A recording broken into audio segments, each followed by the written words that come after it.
Israel Ramos García, es maestro en ciencias y se desempeña como profesor en la Facultad de Ciencias de la UNAM, donde actualmente es candidato al grado de doctor. Su labor docente incluye la cátedra de asignatura como Historia de las Matemáticas 1 y 2 y el Seminario de Filosofía de las Matemáticas.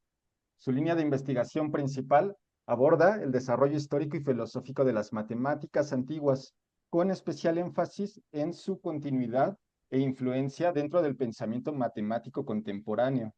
Fuera del aula, complementa su labor académico con la divulgación cultural, promoviendo el cruce entre filosofía clásica y las ciencias exactas desde su plataforma digital israelramos.mx.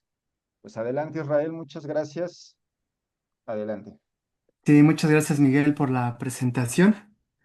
Buena tarde a todos. Lo que hoy quiero compartirles es la- las reflexiones que abordo regularmente en mis cursos de Historia de las Matemáticas 1 y 2 y seminarios de Filosofía de las Matemáticas, que tienen que ver con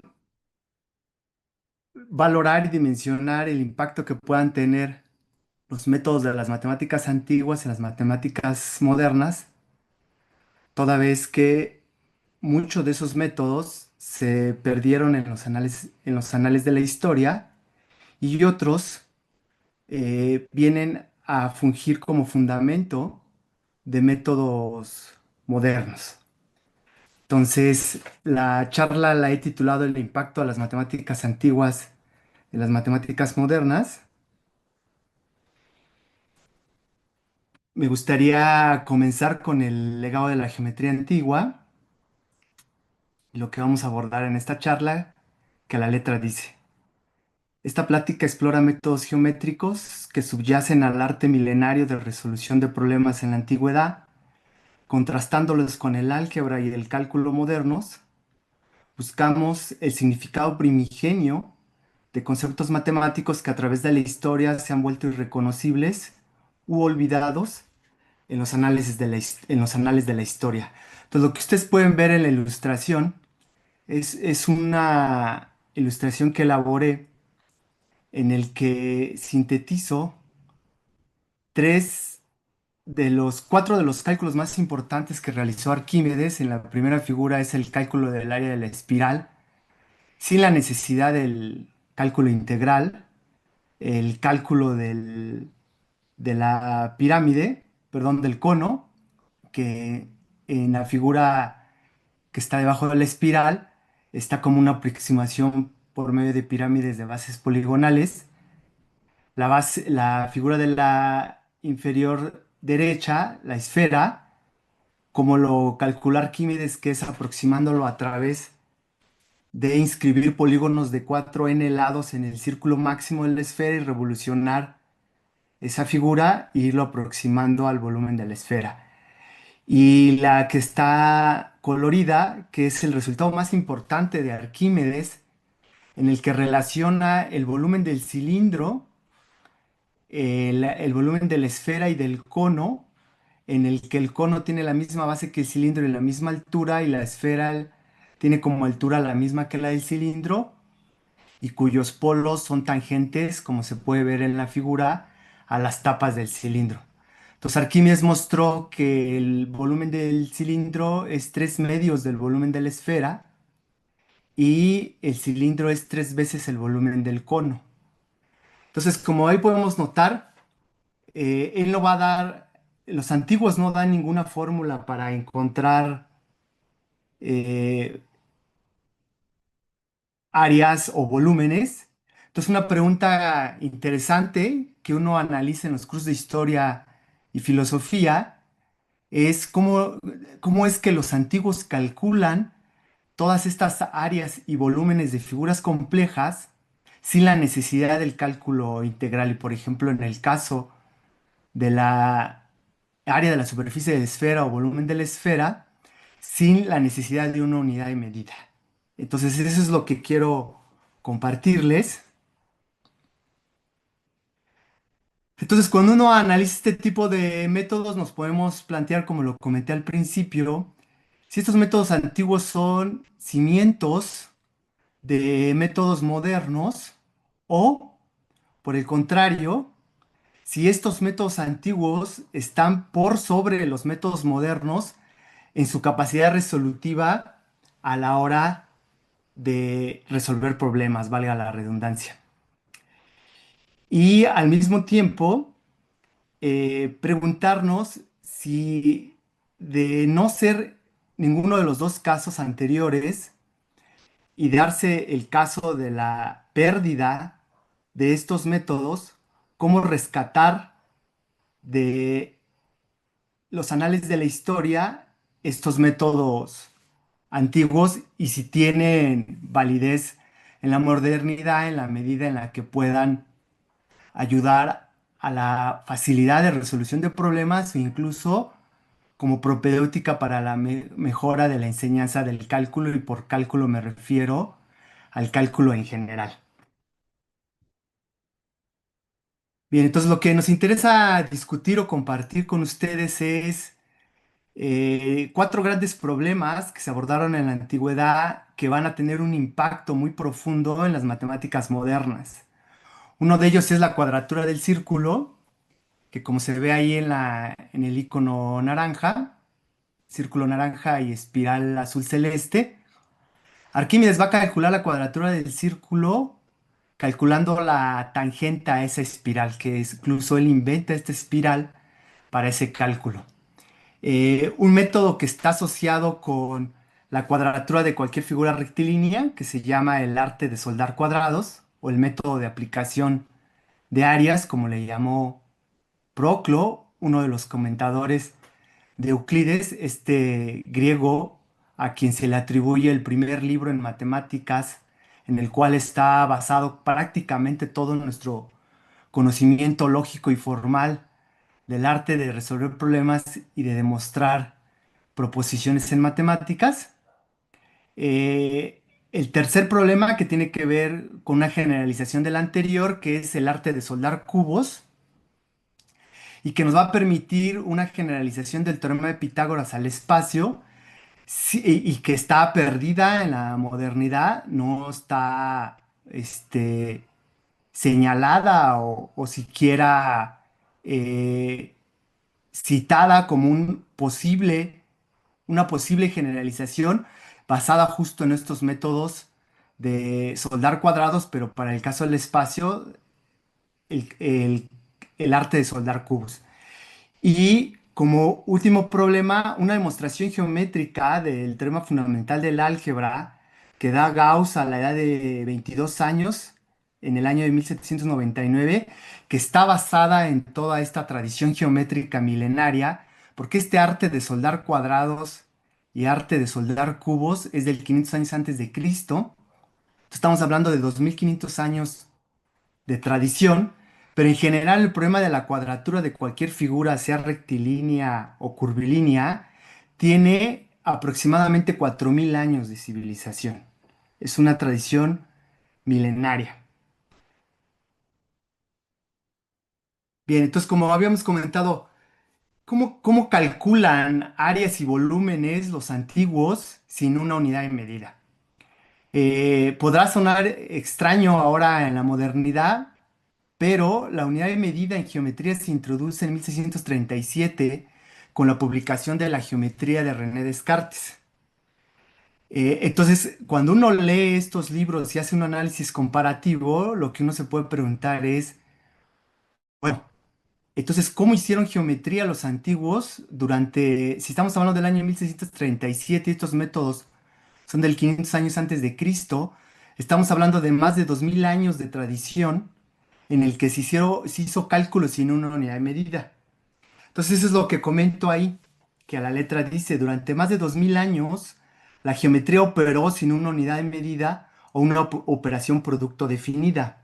Los antiguos, sin embargo, calcularon áreas y volúmenes de figuras complejas mediante la aplicación de áreas y volúmenes sobre un segmento de línea recta, una técnica geométrica profunda, y es esa la que platicaba en la diapositiva anterior, que es el famosísimo arte de soldar cuadrados y el arte de soldar cubos. Al final vamos a dar una cita digamos, filológica sobre de dónde extraje esta denominación. Si bien se llama método de aplicación de áreas y de volúmenes, yo me tomé el atrevimiento de rebautizar y retomar bajo un estudio filológico, que es una cita del Quijote de Miguel de Cervantes Saavedra, en el que ese antiguo método de aplicación de áreas se tradujo como el arte de soldar cuadrados.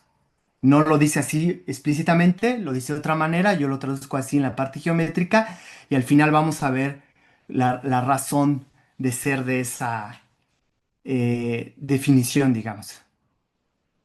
Bien, entonces me gustaría comenzar con el método griego de la cuadratriz de Dinostrato que va a permitir la cuadratura del círculo.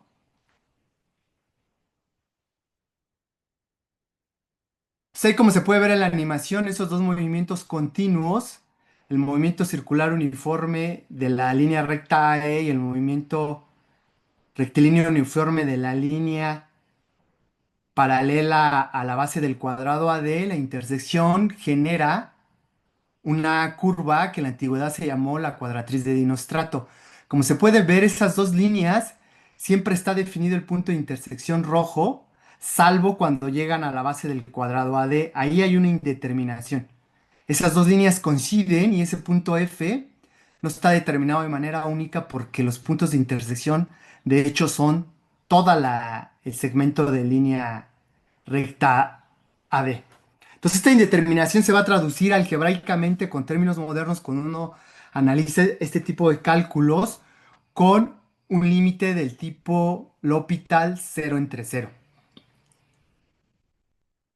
Entonces ahí lo pueden ver, ahí pongo una diapositiva en el que si uno toma la parametrización moderna de esa curva trascendente que acabo de describir azul celeste y trata de encontrar ese segmento AH, Dinostrato muestra que ese segmento H mide 2 entre pi por r, donde r es la longitud del segmento AD. Entonces ahí de alguna manera está implícito el cálculo de la rectificación de un cuarto de circunferencia. Entonces, cuando uno lo analiza modernamente, los griegos calcularon todo esto sin necesidad del concepto de límite, sin cálculo diferencial y sin saber L'Hopital. Entonces, lo que uno se pregunta es, ¿cómo lo hicieron sin todas estas técnicas modernas? Entonces, eso es lo que está ahí en la ilustración.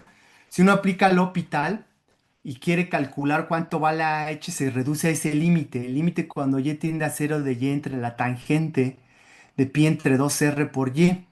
Eso es del estilo cero entre cero. Entonces ahí pongo el dibujo de la tangente, porque nosotros sabemos que la tangente en cero llega como la identidad, y por eso es que el límite cuando y tiende a cero de la tangente pi entre 2r por y se va a ir a cero, y el de arriba, el del numerador, también se va a ir a cero. Entonces ahí como se puede ver en la parte de los cálculos, lo que uno se pregunta es, ¿cómo sabían los griegos que A entre H es 2pi entre R sin la regla del L'Hopital, sin conocer la parametrización de una curva en coordenadas polares y obviamente sin la necesidad del cálculo diferencial, porque ya no digamos, este, la regla del L'Hopital es todavía un concepto mucho más avanzado en un curso de cálculo que solo el concepto de límite. ¿Ok? Entonces, repito, dado esta indeterminación que hay cuando esas dos líneas rectas coinciden en el segmento AD, Arquímedes puede darle la vuelta a esta indeterminación, es decir, perdón,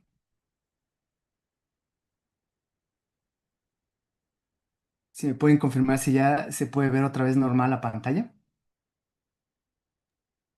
Sí, Sí, ok, es que se... Bien, entonces para resolver esta indeterminación, es decir, modernamente nos podríamos plantear cómo le damos la vuelta a este cálculo de la regla del L'Hopital. Entonces Arquímedes encontró un método geométrico, ahí está, cuadratura del círculo sin L'Hopital.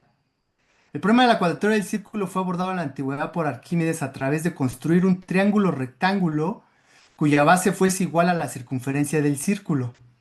Es decir, ese dibujo que se ve a la derecha Es un círculo naranja, esa espiral es la famosísima espiral de Arquímedes.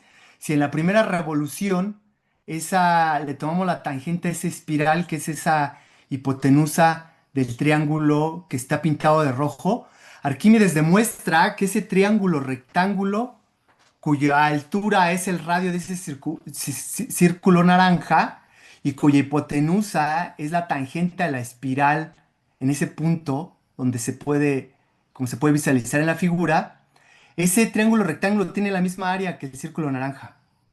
Entonces ahí, como ustedes pueden ver, si ustedes parametrizan la espiral de Arquímedes en términos modernos, pueden transformarla a coordenadas polares, tomar un vector en coordenadas x y y en términos de teta, que es el ángulo que parametriza a la espiral, le toma la derivada para calcular cuánto vale la pendiente de ese recta tangente, o lo que es lo mismo la pendiente o el ángulo de la base de ese triángulo rectángulo, sacan derivada como lo haría en un curso de teoría de curvas en cálculo 3, y Arquímedes demuestra que ese triángulo que tiene la propiedad de que la base mide la circunferencia del círculo, es decir, ese segmento de línea recta de la base rectifica la, la circunferencia, es decir, calculó cuánto valía como segmento de longitud la circunferencia de un círculo. Entonces, una pregunta que uno se puede hacer es cómo calculó Arquímedes todo lo anterior sin geometría diferencial. Impresionante. Y después vamos al siguiente problema, que es el arte de soldar cuadrados. Este problema es muy viejo, lo había comentado. El problema de la cuadratura es un problema milenario de al menos 4000 años de historia. Y lo que los griegos decían era lo siguiente: ahí hay una figura rectilínea, pero tú no te has dado cuenta que esa figura en realidad es un cuadrado, nada más que se ha roto. Lo que hay que hacer es que hay que soldar ese cuadrado, hay que encontrar un cuadrado de área equivalente a la de la figura rectilínea. Entonces ahí vemos el procedimiento. Lo que hicieron los griegos fue triangular, hacer cada área de cada elemento de la triangulación igual a la de un rectángulo o un paralelogramo, como se puede ver en la animación. Después procedieron a pegar todos esos paralelogramos o rectángulos para formar un paralelogramo o rectángulo equivalente en área a la de la figura rectilínea, y después transformaron ese rectángulo en un cuadrado. Por eso se llama el arte de soldar un cuadrado, porque el cuadrado estaba roto y simplemente había que ir transformando esa figura que se había roto, o soldando el cuadrado que se había roto. Ahora bien, este método de aplicación este arte, perdón, de soldar cuadrados va a tener una consecuencia muy importante. Un geómetra del siglo XVII, John Wallis, de la Universidad de Oxford, utilizando este arte de soldar cuadrados, pero en el proceso inverso, ahora vamos a tomar un cuadrado y lo vamos a quebrar y lo vamos a volver rectángulo. Entonces, esa raíz que está ahí pintada de morada, que es una diferencia de cuadrados, nosotros sabemos que no existen cuadrados de área negativa, y que es cuando aparecen las raíces de imaginarios complejos, perdón, imaginarios complejos, es decir, ¿por qué no había sentido geométrico a estos imaginarios complejos? Porque no existen los cuadrados de área negativa. Si ustedes toman una cantidad positiva y la multiplican por sí misma, o negativa siempre da positiva. Eso nos lo enseñaron en cálculo 1. Entonces, ¿cómo le da sentido este geómetra de la Universidad de Oxford del siglo XVII? Es que va a quebrar ese cuadrado que estén ahí, diferencia de cuadrados, a medios al cuadrado menos b cuadrada, llámele menos c cuadrada, cuando b es más grande que a medios, para que sea negativo, y lo va a quebrar y lo va a transformar en un rectángulo. Entonces, al transformar en un rectángulo sí puede tener área negativa, dándole sentido a una base positiva y a una altura negativa, o viceversa. Entonces, eso va a permitir la construcción de las raíces complejas de una ecuación cuadrática, que es lo que está ahí en la animación. Entonces este arte todavía va a tener consecuencias muy profundas.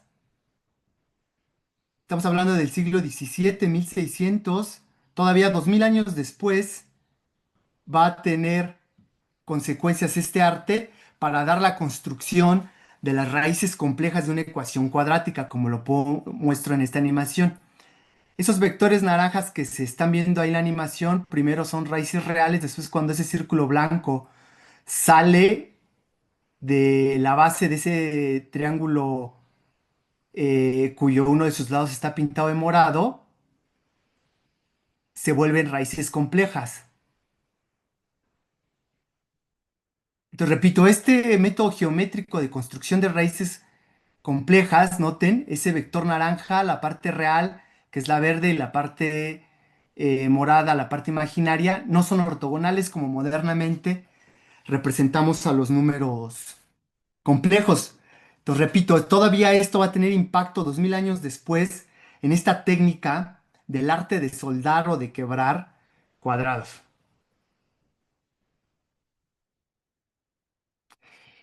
Y entonces este método geométrico de la antigüedad lo va a usar Al-Khayyam para resolver ecuaciones cuadráticas y cúbicas, pero este mismo método geométrico se puede usar para generalizar el teorema de Pitágoras, que diría que si ustedes me dan dos cubos, encuéntrame un cubo cuya suma sea el volumen de los dos cubos dados.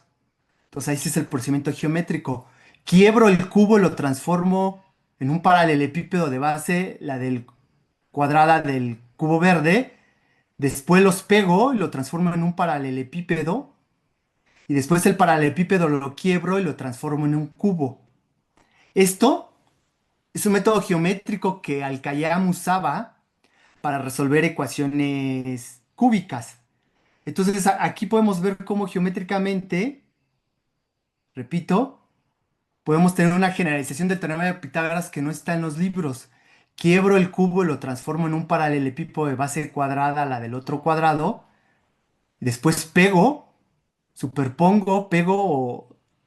los dos cubo y paralelepípedo y después tomo el paralelepípedo, lo quiebro y lo transformo en un cubo.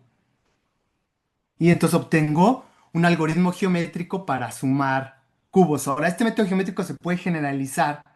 Eso lo analizo en mis cursos de historia a suma de hipercubos de manera natural.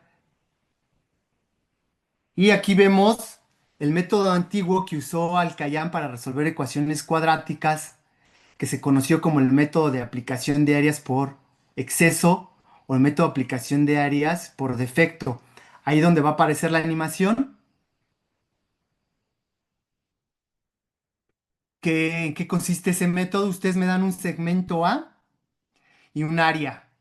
Pero como los griegos ya sabían que si ustedes me dan un área, ellos la pueden cuadrar, no importa si el área es curvilínea o rectilínea, dicen los griegos, yo sin pérdida de generalidad puedo suponer que esa área es un cuadrado. Entonces, el cuadrado, como se ve ahí, este es azul celeste y tengo que aplicar ese cuadrado sobre el segmento morado de manera tal que el área no se yuxtaponga sobre el segmento A, sino le haga falta un cuadrado, como se puede ver en la animación, que el azul celeste, que es un rectángulo, es equivalente en área a la del cuadrado y no se yuxtapone sobre el segmento A. Este método se conoce como el método de aplicación de áreas por defecto porque le hace falta, es deficiente cuando se aplica esa área en un cuadrado. Ahora, este método resolvió la ecuación cuadrática x cuadrada más b cuadrada igual a x.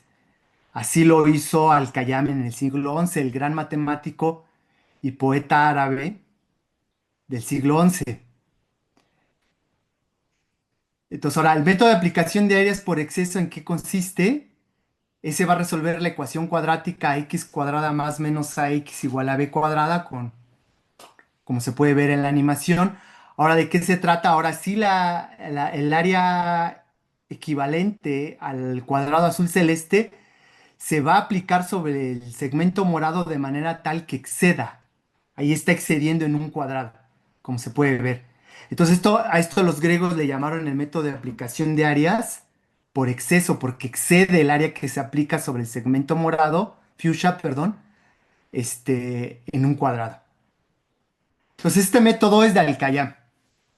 Es griego, el método geométrico, pero Al-Khayyam ya lo usa para poder resolver ecuaciones cuadráticas y va a generalizar este método a método de aplicación, no de áreas, sino de volúmenes para resolver ecuaciones cúbicas. Ahí está. Entonces, ahora, eh, ¿en qué consiste ese famosísimo método de aplicación de volúmenes? Es que a través de intersección de curvas geométricas, encontrar las raíces de una ecuación. Entonces, en el año 1799, cuando Gauss publica su tesis doctoral, Gauss hace una gran crítica a los algebristas y matemáticos de su época, porque para Gauss resolver una ecuación no es denotar a sus raíces mediante un símbolo algebraico, porque dice él que eso lo único que hace es eh,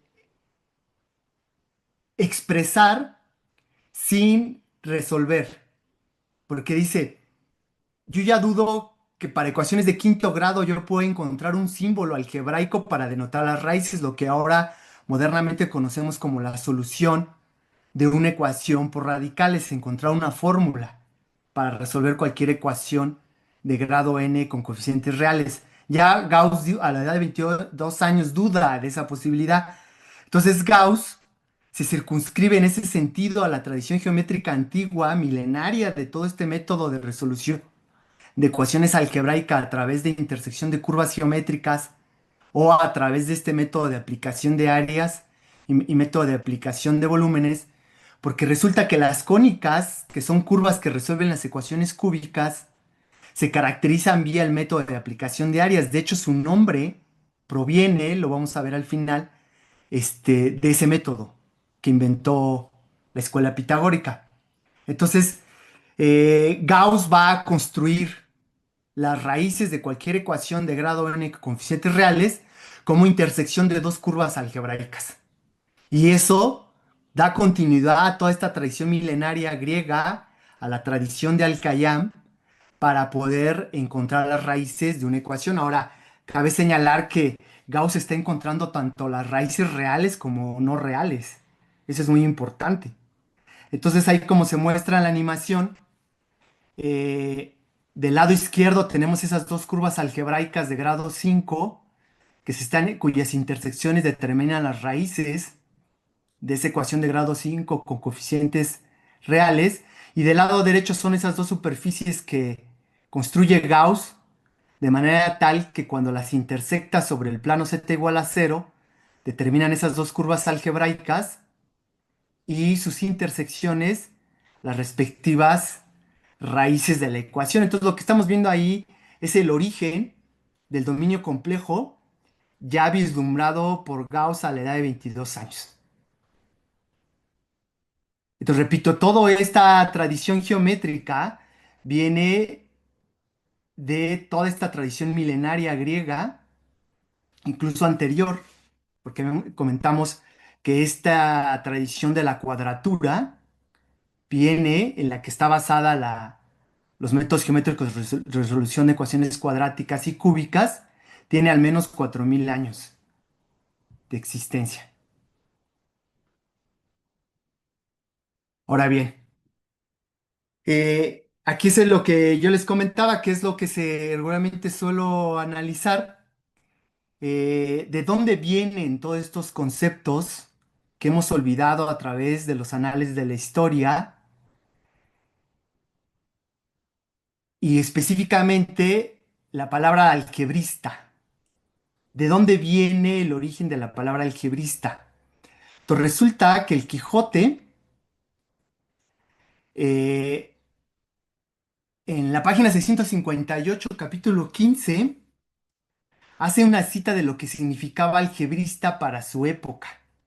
Entonces no voy a leer todo, solo a hacer referencia a qué se refiere el Quijote con la palabra algebrista en términos coloquiales y cómo se extrapoló al, a las, pala- a- al, digamos, al uso coloquial una palabra que solo tenía sentido en matemáticas, como lo es la palabra algebrista. Entonces resulta, voy a relatar una parte para poder contextualizar esta cita, que la letra dice, voy a empezar a leer desde la diferencia que hay entre esos dos locos es que el que lo es por fuerza lo será siempre y el que lo es de grado lo dejará de ser cuanto quisiere.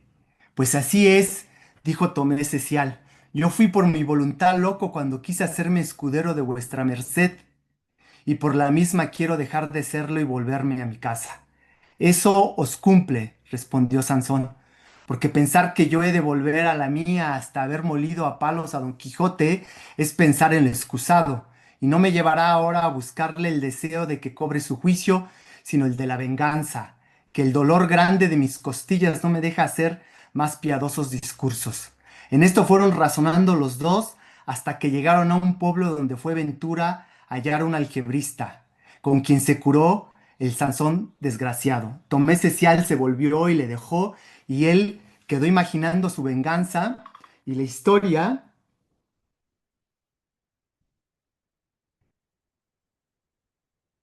vuelve a hablar de él a su tiempo, por no dejar de regocijarse ahora con Don Quijote. Entonces repito, hasta que llegaron a un pueblo donde fue ventura, llegaron al algebrista con quien se curó el Sansón desgraciado. Ahí está la cita a pie de página 11 que dice sanador de huesos. Entonces, algebrista, ¿qué significa? Soldador de huesos. O sea, es tan tremenda la paliza que le da Don Quijote que necesita de un algebrista, de un soldador de huesos para sanar. Entonces, en eso consistía el arte del álgebra en aquella época. ¿Y de dónde viene esto? Viene de la matemática, porque algebrista viene de toda esta continuidad geométrica, de esa tradición geométrica milenaria del arte de soldar cuadrados. El cuadrado se ha roto. Cuando cuadraban una figura rectilínea, decían el cuadrado se ha roto, hay que soldarlo. Entonces, ahora voy a pasar y termino, ya estoy por terminar, voy a pasar a hacer una cita de cuál es el origen del nombre de las cónicas que da razón a todos estos métodos de soldar cubos que subyacen a la resolución de ecuaciones cúbicas.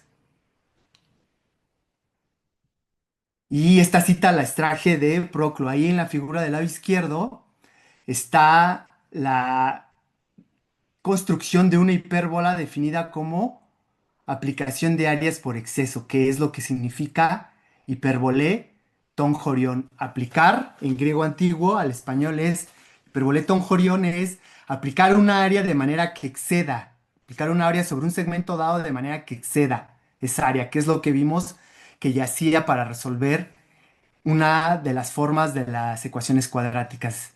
Entonces paso a leer la cita de Proclo, que la letra dice, estas cosas, según Eudemo, son antiguas y fueron invención de la musa de los pitagóricos.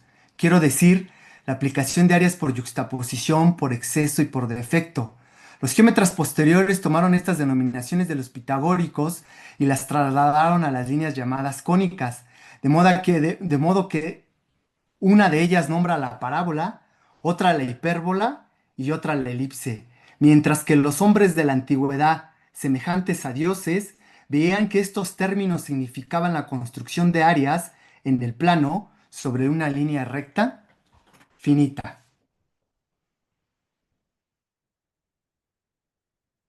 Entonces termino con unas reflexiones acerca de lo que puede uno extraer de esta exposición que hemos dado. Nuestra propuesta es rescatar las heurísticas enterradas por el desierto de las definiciones matemáticas modernas, mejorar la enseñanza del cálculo y el arte de resolver problemas mediante el análisis histórico y filosófico, y conectar el significado original de los conceptos matemáticos con su aplicación actual. Entonces ahí hay una breve bibliografía. Nosotros proponemos hacer análisis histórico y filosófico a través de leer las fuentes originales, como lo son los elementos de Euclides, las obras de Arquímedes, de Apolonio, de Papus de Alejandría, el último antiguo, de Al-Khayyám, el gran matemático poeta árabe, y la animación que está basada en la tesis doctoral. Entonces, les agradezco mucho su atención. Muchísimas gracias, Israel, por esta gran charla. Un aplauso, por favor, para Israel. Entonces vamos a dar paso a la sección de preguntas, comentarios, dudas. Si alguien gusta Sí, hacer yo otra tengo, intervención, adelante. sí, eh, sí, muchas gracias, Israel. Estuvo bastante interesante tu plática. Eh, yo me quedé pensando cuál es, digamos, la conclusión, si se puede decir metodológica a la que llegas. Si realmente estás pensando que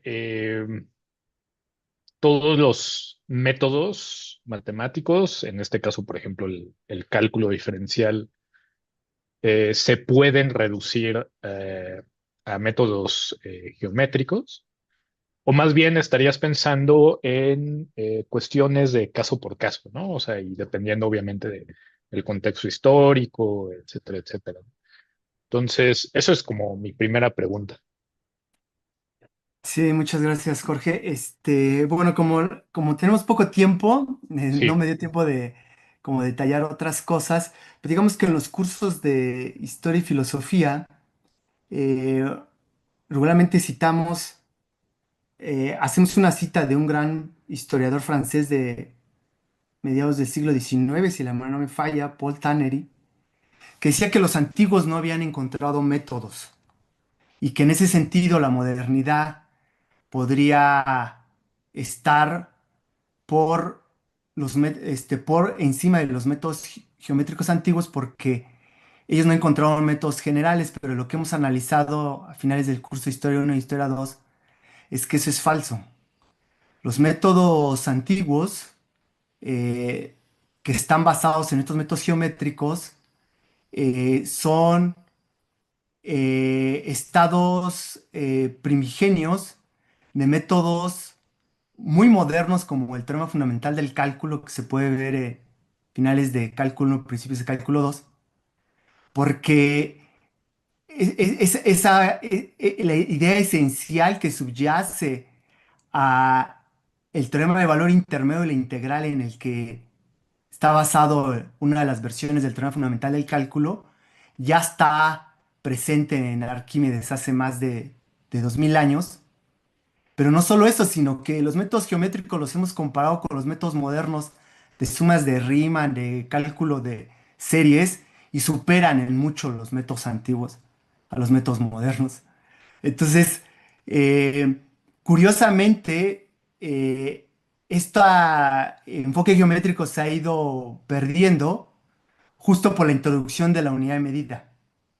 Hemos perdido toda esta creatividad y riqueza geométrica y yo la tratado de rescatar y la hemos ido puesto en práctica con problemas más difíciles de cálculo que no me dio tiempo de exponer por el tiempo, pero que están en mi página personal y prueba la potencia de los métodos antiguos respecto a los métodos modernos. Entonces, es muy interesante ver cómo este análisis comparativo te puede rescatar estas heurísticas y puede resolver problemas modernos de manera eh, impresionante comparado con el método moderno, ¿no? Porque digamos que el lenguaje de la geometría analítica, del cálculo, hace que se pierdan todas estas ideas y estas intuiciones que son más intuitivas y son más pedagógicas para la enseñanza del cálculo que el lenguaje algebraico.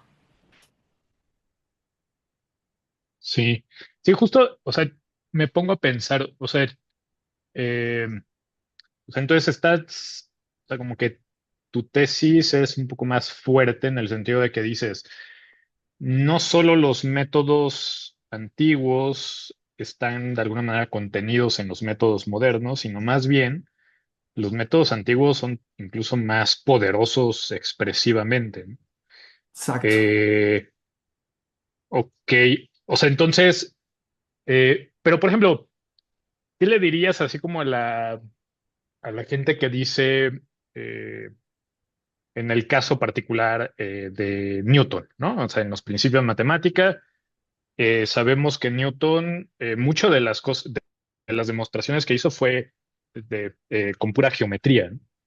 Y yo he escuchado decir que, o sea, ya cuando pasó a su método de fluxiones, es cuando ya incorpora otras cosas que ya no se podían reducir simplemente a métodos geométricos y que por lo tanto era así como mucho más rico, ¿no? El nuevo lenguaje que es justamente el lenguaje del cálculo, ¿no? O sea, como que había algo ahí perdido, ¿no? Que el cálculo retomó y que los métodos anteriores no pudieron retomar. O sea, tú estarías básicamente en contra de los que argumentan ese tipo de cosas. Digamos que parcialmente, Mm.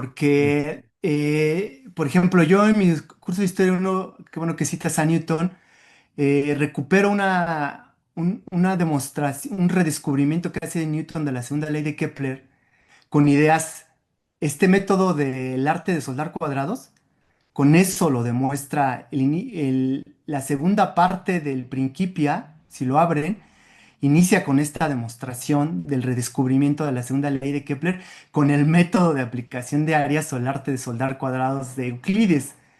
Entonces está impresionante cómo Newton redescubre la segunda ley de Kepler y tú lo ves modernamente y te quedas reflexionando acerca de, pues entonces, ¿cuán necesario es el lenguaje de la modernidad, el lenguaje simbólico, algebraico del cálculo? Si esta demostración del redescubrimiento de la segunda ley de Kepler usa solo elementos tan elementales, sin fórmulas, como es el método de aplicación de áreas que se puede ver en primaria para el cálculo de área de paralelogramos, y redescubre una ley física muy importante como la segunda ley de Kepler, que a tiempos iguales los planetas barran áreas iguales, sin cosas más que de primaria. Está impresionante, impresionante. Y de hecho, yo esa cita o esa lectura la extraje de unas conferencias que dio Richard Feynman en la Universidad de Cornell, grabadas por la BBC, y se tradujo ese libro al español y se tituló, lo publicó Tusquets como El carácter de la ley física. Así se llama. Entonces, otra vez, ahí vuelve uno a rescatar y dices, bueno, entonces, ¿qué está pasando? Ahora, otro problema, por eso digo parcialmente, porque estoy citando cosas en las que estoy a favor de los métodos de rescatar estas heurísticas y revalorar los métodos antiguos. Otro es la solución a un problema famosísimo que duró más de 1200 años sin resolverse, que es el famosísimo problema de Pappus, que es la caracterización de una cónica, que Descartes inventa la geometría analítica para resolver ese problema y Newton le da la vuelta a la geometría analítica ahí mismo en el Principia. Y lo digo esencialmente porque sí hay cosas que usas del cálculo o diría del límite, pero es lo esencial, y esencial descansa en los métodos de la antigüedad. Entonces, ese es otro problema en el que nos pone a reflexionar y decir, oye, y entonces, ¿cuán necesaria es la geometría analítica?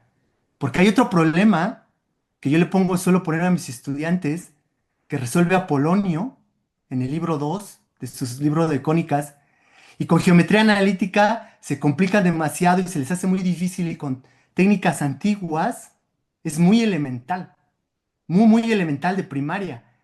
Entonces, y repito, esto lo he ido rescatando y he dado, repito, ahorita puntos a favor. ¿Y qué rescato de la modernidad? Lo que rescato de la modernidad es toda esta teoría aritmética de la geometría que ve uno a finales de cálculo 2, que es teoría de series, porque todo esto está encaminado a desvelar las leyes de progresión. El cálculo de áreas y volúmenes en la antigüedad se basó en desvelar estas leyes de progresión aritmética, por eso mis cursos se llaman aritmetización de la geometría, el arte del infinito, y eso es lo que yo rescataría de la modernidad, pero otra vez ahí ya está la antigüedad, porque los griegos sabían que la clave era desvelar esas leyes de progresión que culminan con uno de los teoremas más importantes del cálculo 2, que es el teorema de Taylor. El teorema de Taylor como consecuencia de desvelar la progresión que subyace al cálculo del área del círculo. Impresionante, un Sí. problema de milenario que, impresionante. Sí, bueno, tengo otra pregunta, pero mejor ¿no hay alguien más que tenga preguntas?